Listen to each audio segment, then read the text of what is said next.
সাল্লাল্লাহু আলাইহি ওয়াসাল্লাম একদিন ঘুম থেকে উঠলেন ভয়ে পেয়ে, আতঙ্কিত হয়ে। নবীজি ভয়ে পেয়ে আতঙ্কিত হয়ে ঘুম থেকে উঠে বলছেন, লা ইলাহা ইল্লাল্লাহ, লা ইলাহা ইল্লাল্লাহ, ওয়াইলুল লিল আরব, ওয়াইলুল লিল আরব মিন শাররি ক্বাদ ইকতারাব। আরব জাতির জন্য ধ্বংস, আরব জাতির জন্য ধ্বংস। কি ভয়ঙ্কর ফিতনা ধেয়ে আসছে ওদের দিকে, কি ভয়ঙ্কর ফিতনা ধেয়ে আসছে।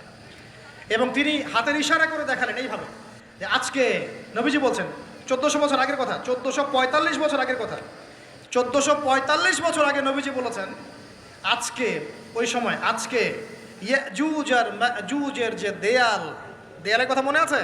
জুলকারনাইনের সময় দেয়াল, এই দেয়াল এতটুকু পরিমাণ খুলে দেয়া হয়েছে, এতটুকু পরিমাণ খুলে দেয়া হয়েছে 1400 কত বছর আগে।